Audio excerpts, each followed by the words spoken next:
Semua orang rasa pernah dengar lagu ni kan, Bangau oh Bangau kan. Yang bangau oh bangau, kenapa engkau kurus? Nah, dan apa jawapan bangau bila ditanya kenapa dia kurus? Kenapa dia kurus? Dia jawab, sebab ikan. Ikan yang tak timbul, sebab itulah dia kurus. Tu ikan ni pula, bila tanya kenapa tak timbul? Ikan tak timbul? Dia jawab apa? Sebab rumput panjang sangat. Rumput panjang sangat kata. So apa maksudnya kat sini? Maksudnya mereka-mereka watak-watak di dalam cerita Bangau oh Bangau ni sentiasa mencari kesalah orang lain, selalu menyalahkan orang lain terhadap apa yang berlaku terhadap mereka. Contohnya si bangau tu, dia kurus, dia salahkan ikan.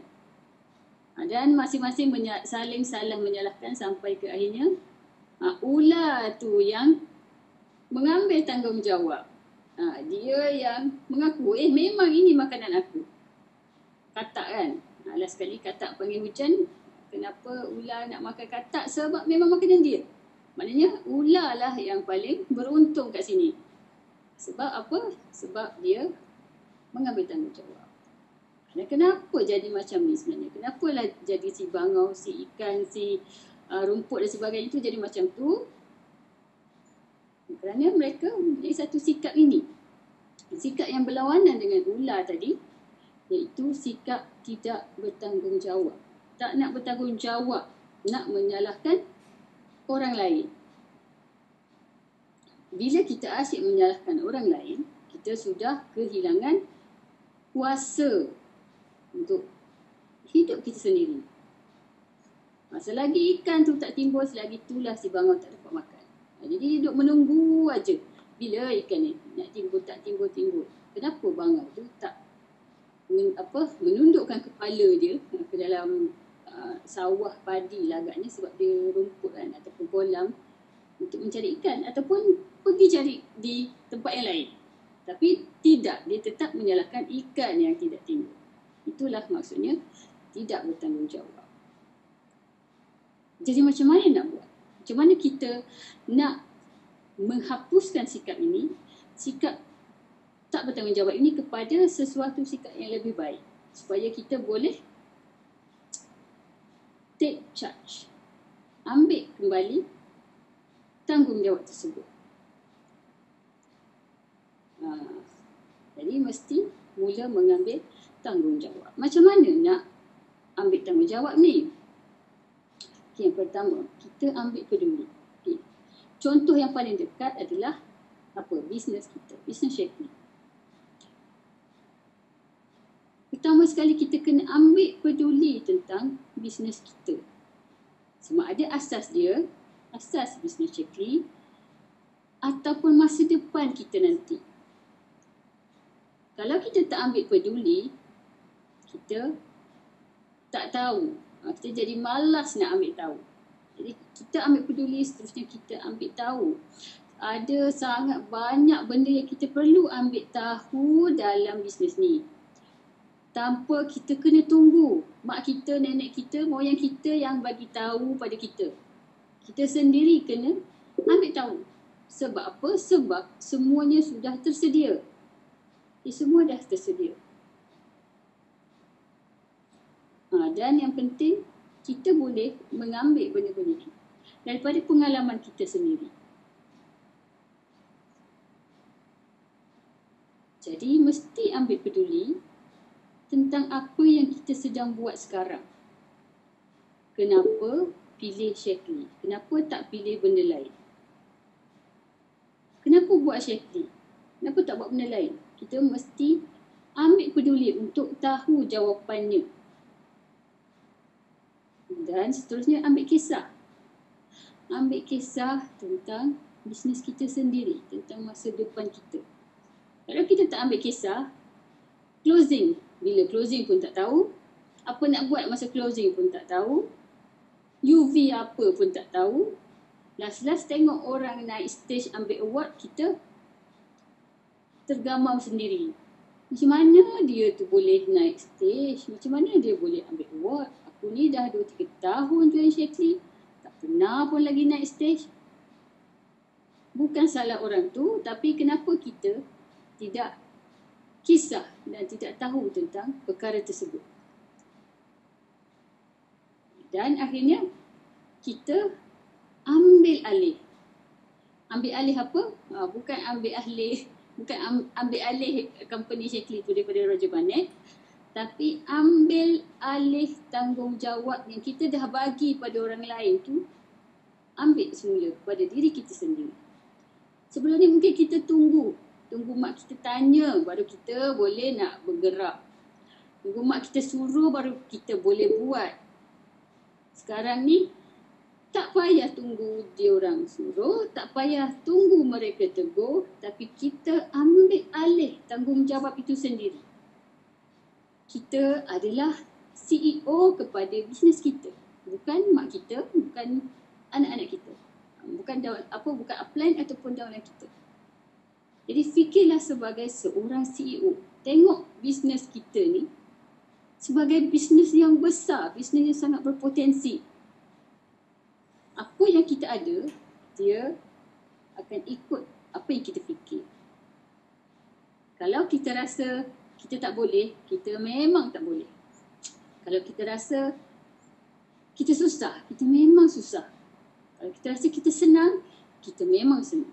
Kita rasa mudah, kita memang mudah.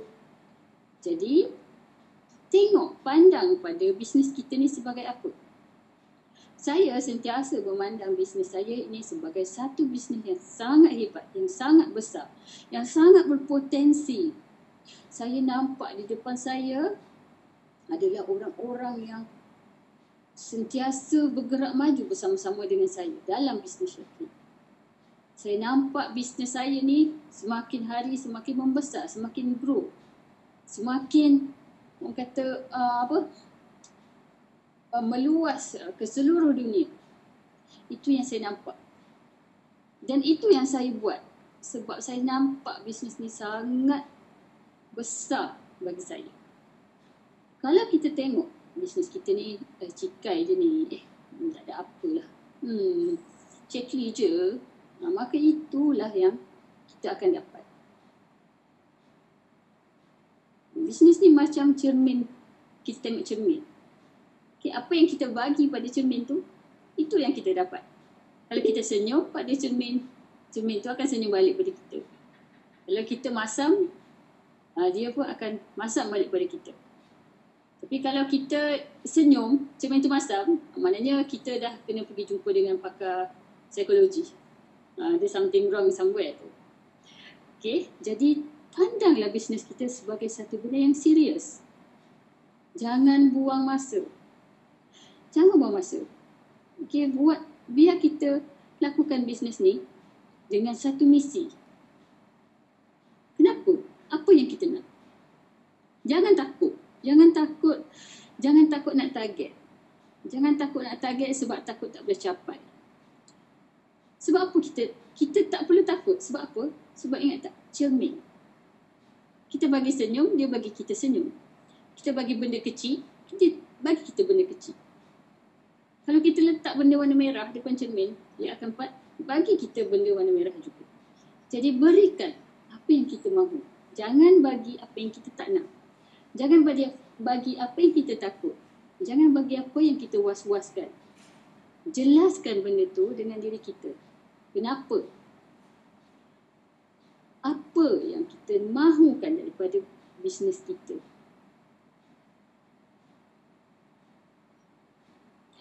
Okey? Kita adalah pemandu kepada kehidupan kita. Tak kiralah kehidupan pribadi ke, bisnes ke, keluarga dan sebagainya. Kita adalah pemandu. Ya. Bukan takdir yang memandu kita, tetapi kita. Tak percaya. Kita telah diberikan ini. Allah telah memberikan kita ini. Ini adalah GPS kita. Al-Quran dan Sunnah.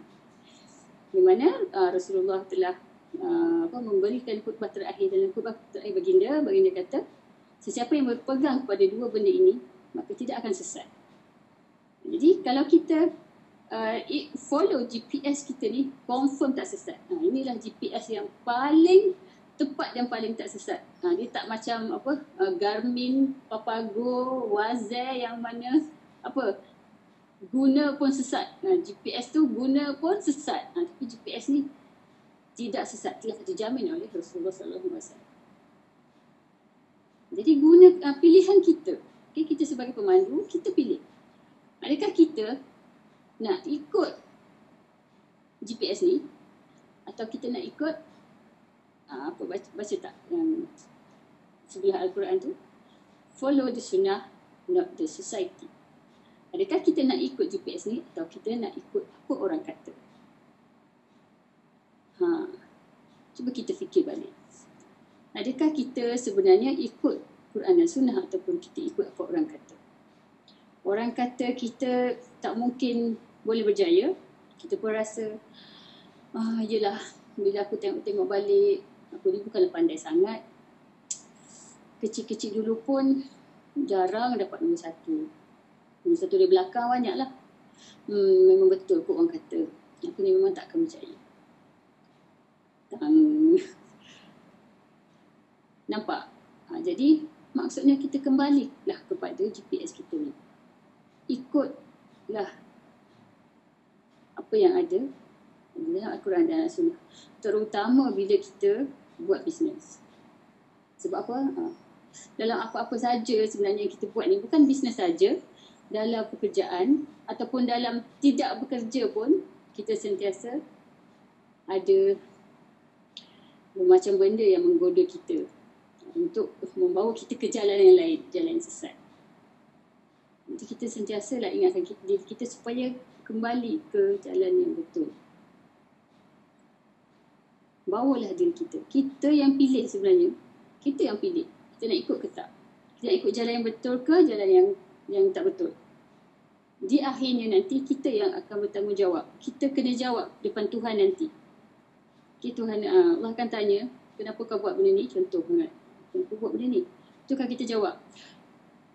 Entahlah. Sebenarnya saya tak nak buat. Tapi syaitan tu suruh saya buat. Saya pun, yelah dah dia duduk border saya. Terbuatlah juga. Salah syaitan tu lah. Dia suruh saya. Contoh kita cakap macam tu. Tapi syaitan cakap, hello. Saya suruh je. Yang buat tu awak. Kenapa awak ikut saya? Awak tahu dah saya ni akan bawa awak pergi neraka. Yang awak ikut kenapa? Akhirnya siapa yang kena? Kita sendiri. Maka bertanggungjawablah ke atas kehidupan kita. Dunia dan akhirat, itu semua atas kepala kita. Yang atas dunia ni, kalau kita serahkan kepada orang lain, maksudnya kita ikut apa orang cakap, apa orang pandang. Orang kata, buat Shaklee, tak payahlah. Baik kau tak payahlah buat Shaklee ni MLM. Daripada buat Shaklee ni, baik kau duduk rumah je. Dia pun, yelah, MLM lah, tak apalah, duduk rumah je lah, tengok sinetron. Tapi, bil rumah kita ada orang tu nak bayar. Anak kita sakit, ada orang tu nak hantar hospital. Kita sakit, ada orang tu nak bayar bil hospital kita. Kat dunia pun dah nampak dah. Apa lagi kalau di akhirat. Jadi jelaskan dengan diri kita apa yang kita nak. Jangan fikirkan orang. Apalagi kalau orang tu langsung tidak membantu dalam meningkatkan diri kita. Pentingnya untuk kita berada di dalam golongan orang-orang yang boleh memotivasikan kita, mengingatkan kita. Jadi kalau dalam grup Shaklee, saya percaya semua grup ada follow master checklist kan. Jadi selalulah participate dalam grup. Jangan jadi orang kata kera sumbang. Apa tu kera sumbang? Maksudnya tak bergaul dengan orang lain, sendiri-sendiri, seorang-seorang je. Walaupun kita rasa segan lah nak berkenalan dengan orang ni, buang rasa segan tu. Segan tak bawa ke mana. Segan tak boleh bagi duit. Okay? Bergaul dengan orang-orang dalam grup kita, sama-sama kita memperkasakan diri kita. Sama-sama kita perkasakan diri kita. Di samping tu kita perkasakan diri kawan-kawan kita. Sama-sama kita berlangkah ke depan, bergerak maju dengan lebih kuat lagi. Dan bila datang dugaan, kita tak goyah. Sebab apa? Sebab kita tahu kita ada support. Kita Kita bukan disupport bodoh-bodoh, tapi kita disupport dengan apa? Master checklist yang insya-Allah sangat powerful. Okay, jadi kalau rasa susah lah, selalu motivasi drop lah, maka lihatlah siapa yang ada di keliling kita. Kalau kita rasa kita jarang bersuara dalam grup, maka selalulah bersuara, selalulah menyampuk. Tak apalah kalau orang kata, dia ni asyik dia je. Tak apa, biarlah orang nak kata apa. Biarlah orang nak kata apa, sebab kita tak boleh nak tutup mulut orang. Yang penting kita tahu apa kita buat adalah untuk kebaikan kita.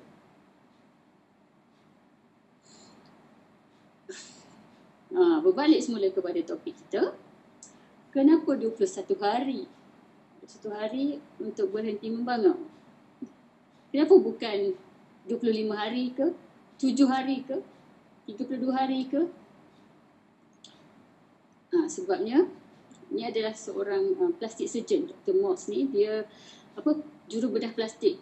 Jadi dia mendapati pesakit-pesakit dia ni, kalau lepas buat operation tu, misalnya buang kaki, buang hidung, buang tangan, mereka memerlukan 21 hari untuk biasa dengan keadaan tersebut.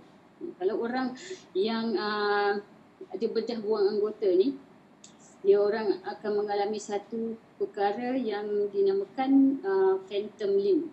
Maknanya dia masih rasa kaki dia masih ada. Kalau potong kaki lah contoh kan, mungkin kerja manis kronik sampai kena potong kaki, dia akan rasa kaki dia ada, dia rasa gatal, padahal dah kena potong dah. Jadi mengikut pengalaman Dr. Moss, seorang tu memerlukan 21 hari untuk biasa dengan keadaan tu. Jadi secara kalau ikut teori benda ni, teori plastik surgery, teori Dr. Moss ni, untuk kita biasa dengan keadaan baru, kita kena ada at least 21 hari. Apa benda keadaan baru? Kita buat syikri tu dah keadaan baru. Kan sebelum ni tak pernah tahu pun pasal solat duha. Ada dalam masa checklist kena buat solat duha ya. Jadi kita buat pertama kali mungkin tak biasa. Ada ke masa nak buat ni? Pagi-pagi pula tu baru masuk office. Macam mana nak keluar sekejap? Kita rasa tak biasa. Masa kita cuba. Okey, boleh maknanya mungkin kalau mak menyusu tu sambil pam susu, ambil masa sekejap kan, dalam 2-3 minit, boleh sempat satu hal, sempat. Lepas tu nak membiasakan pula kan. Lagi-lagi lah kalau kita ni ada meeting ke apa, macam mana nak biasakan benda tu. Jadi bila kita selalu paksa diri kita untuk buat selama 21 hari, insya-Allah kita akan biasa. Ikut teori Dr. Moss. Tapi, mesti ada tapi. Kenapa tapi ni? Suspend tak? Lepas tu banyaklah kajian yang dibuat.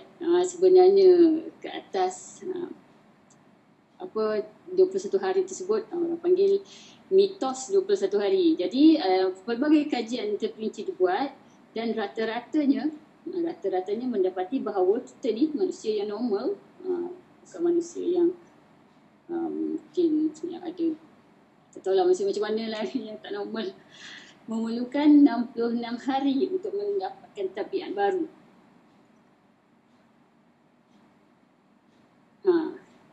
Untuk mengubah tabiat kita kepada tabiat baru, kita perlukan 66 hari. Apa benda sebenarnya tabiat baru ni, tabiat ni? Kalau orang kampung saya, dia panggil habit kita.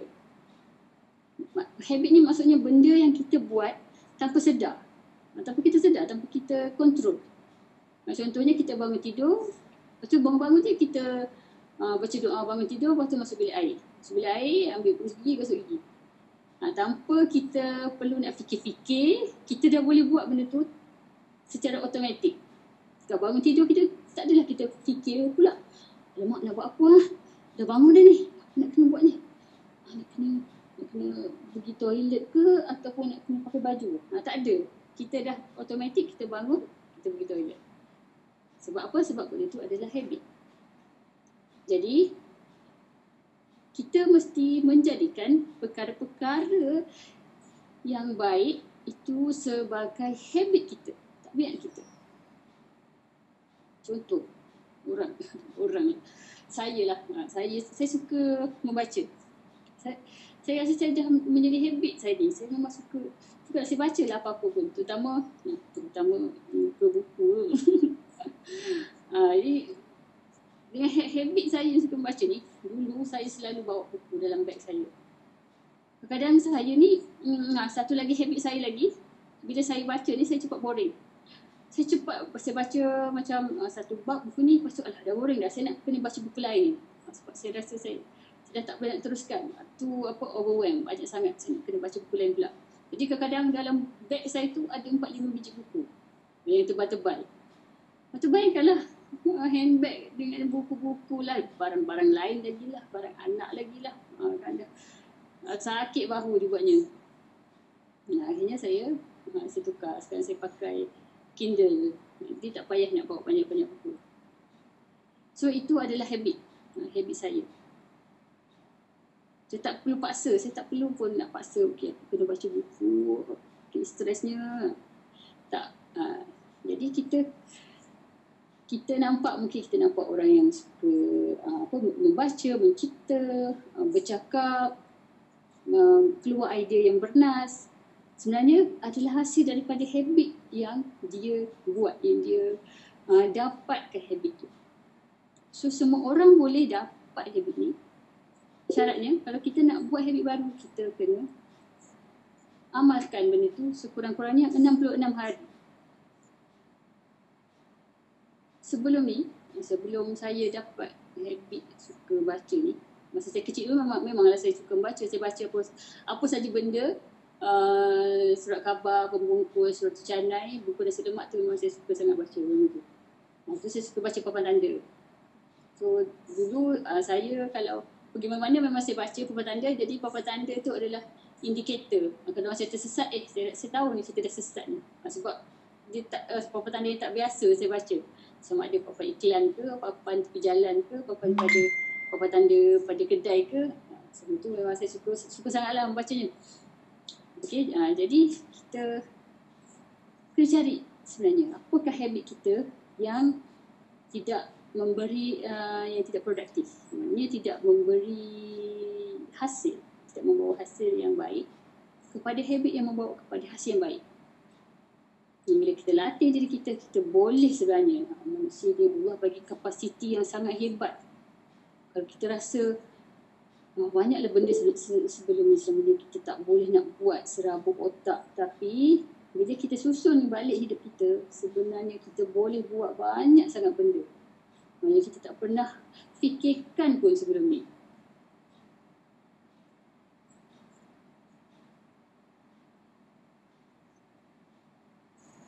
Sebagai permulaan untuk kita ubah habit kita, ubah tabiat kita kepada yang lebih produktif, kita mula sikit-sikit dulu. Kita mula dari kecil. Kita tak payah fikirkan benda-benda yang bombastik, yang gedebong. Tak apa. Kita start dengan 21 hari tanpa membangau. Start dengan dia dulu. InsyaAllah bila kita dah tidak membangau, maka kita akan lebih mudah untuk buat benda baru, buat benda yang kita tak pernah buat selama ni. Okay, apa membangau ni? Sekali lagi, dengan kata lain, membangau adalah menyalahkan benda lain. Jadi selama 21 hari, kita berhenti menyalahkan benda lain. Sebaliknya kita ambil tanggungjawab tersebut. Okay, macam mana nak buat? Kita sama-sama buat semua orang di depan saya ni. Kita buat senarai tindakan. Apa benda ni senarai tindakan ni? Okay, ini adalah contoh senarai tindakan. Okay, kita buat, sediakan buku ataupun kertas setiap hari, kalau boleh satu senarai setiap hari. Kerana setiap hari kita sering terlibat dalam berbagai masalah kan. Tapi kita tukarkan perkataan masalah tu kepada cabaran. Okay, apakah cabaran yang kita hadapi setiap hari dan apakah tindakan kita untuk menghadapi cabaran tersebut. Contoh yang pertama, anak main handphone je. kan. Tak boleh nak reply message customer, tak boleh nak join discussion dalam group, tak boleh. Memang tak boleh buat apa-apa kalau kat rumah sebab anak asyik main handphone, asyik berebut dengan anak aja. Kat rumah tu handphone kita tu dah jadi handphone anak dah. Jadi apakah tindakan kita boleh buat? Kita sebagai ibu, anak kita ni sebenarnya semasa mereka berumur di bawah 6 tahun, mereka kalau dalam Islam dipanggil apa? Belum mumayyiz. Maknanya dia tidak boleh nak fikirkan perkara yang baik dengan perkara yang perkara yang betul dengan tidak betul. Jadi kita sebagai ibu bapa, kita yang kena memberitahu mereka, menunjukkan contoh kepada mereka dan bertegas dengan mereka semasa usia di bawah 6-7 tahun ni. Jadi kalau anak kecil umur setahun 2 tahun asyik main handphone kita, maka memang sangat-sangat wajib lah kita nak bertegas dengan mereka. Contohnya wujudkan rules, wujudkan undang-undang di rumah, no handphone for kids. Tidak ada handphone untuk anak-anak. Anak kecil kita tak boleh main handphone. Okay. Anak-anak saya, mereka tak kacau handphone saya. Sebab saya memang terapkan daripada kecil lagi, handphone mami bukan handphone, bukan mainan. Korang tak boleh pegang handphone mami. Ini adalah alat untuk mami buat kerja, bukan mainan. Kalau nak main, banyak lagi benda kat rumah yang korang boleh main kecuali handphone, laptop dan sebagainya. Jadi anak-anak saya faham. Handphone, laptop, dia orang tak usik. Kalau dia nak pegang, nak tengok, dia minta dulu. Boleh tak? Kita tak boleh, maka tak boleh. Jadi kita kena bagi panduan, guideline pada anak kita. Walaupun biasalah teori parenting Mak Saleh ni kan, dia kata apa, budak-budak kecil ni walaupun mereka tu masih kecil tapi mereka boleh fikir, mereka dah bijak dan sebagainya, tapi sebenarnya mereka belum dapat membezakan yang betul dengan yang salah. Kita lah yang kena beritahu mereka. Okay? Yang kedua, contoh suami tak suka pegang handphone kalau kat depan dia. Ini biasanya kalau suri rumah, dekat rumah, kalau suami balik, kita tak sukalah, kita asyik duduk tengah handphone je kan. Jadi apa tindakan kita nak kena buat? Sebelum suami balik, siapkanlah kerja yang memerlukan handphone. Bila suami balik tu mungkin kita boleh buat benda lain yang kita dah tak perlukan handphone. Masak, kemas rumah, menjahit ke apa ke dan sebagainya lah. Dan suami kita kalau dia kerja pun mungkin bukan 1 jam je kan. Kurang-kurangnya 8 jam dia berada di luar rumah. Jadi kita boleh ambil masa 30 minit ataupun sejam sehari untuk buat kerja dekat handphone. Kalau macam mana kalau ada urgent kan, customer message WhatsApp suruh reply segera ke apa ke, macam mana? Kita, ingat tak, kita yang bertanggungjawab pada bisnes kita. Kita yang tetapkan rules. Jadi kalau kita tetapkan rules, saya cuma akan jawab WhatsApp setiap hari pada pukul 10 pagi hingga 11 pagi sahaja. Dan pada waktu malam 10 hingga 11 malam sahaja. Boleh buat. Tak apa. Jangan takut, jangan risau sebab rezeki kita, periuk nasib kita telah ditentukan oleh Allah Ta'ala mengikut kemampuan kita. Kalau itulah kemampuan kita, maka akan ada, percayalah, ada yang akan masuk, ada yang akan datang. Jangan takut, jangan ragu-ragu dengan apa yang Allah dah janji. Dan cabaran seterusnya, ni biasalah, semua orang pun ada cabaran ni kan. Tak ada masa, sibuk sangat, tak ada masa. 24 jam sehari tak cukup. Apa tindakan kita boleh buat? Kita boleh beli masa dengan baca Quran. Baca Quran memang sangat powerful untuk membeli masa. Kalau kita rasa tak sempat nak baca Quran pun tak sempat ni, sangat sibuk sangat kehidupan saya ni. Cuba sekejap je. Okay, lepas solat, ambil masa 5 minit baca Quran. Ataupun di mana-mana sambil Sambil tunggu nasi masak, boleh kita baca, boleh mengaji. Install je app Al-Quran dekat handphone. Baca je sambil-sambil tunggu nasi masak. Bila kita mengaji tak apa, kita tak pakai tudung pun tak apa. Boleh. Dia tak perlu nak pakai tudung, pakai telekung semua untuk mengaji. Kita boleh pakai pakaian biasa kita kat rumah. Kalau tak ada orang kat rumah, kita boleh ambil handphone. Contohnya kalau nak senang kan, kalau katalah bidik kat atas, susah nak ambil Quran, handphone ni selalu dengan kita kan. So, bacalah. Sekejap je sambil-sambil tunggu nasi ke, tunggu pakaian ke dan sebagainya. Okay, insyaAllah. Apabila kita menyenaraikan apa cabaran dan apa tindakan, maka kita akan mula menjauhkan diri daripada sikap bangau tadi. Sebab kita dah mula bertindak, kita tidak lagi menyalahkan benda lain. Dan insyaAllah bila kita bertindak ni, kita dah start bertindak dan lama-lama tindakan ini akan menjadi habit. InsyaAllah kita akan jadi lebih cemerlang dan lebih bertanggungjawab terhadap diri sendiri serta bisnes kita sendiri. Maka kita pun tak jadi bangau lagi. Jadilah si burung Twitter. Okey, itu saja saya punya perkongsian pada malam ni. Sekejap saja, masa setengah jam saja. Jadi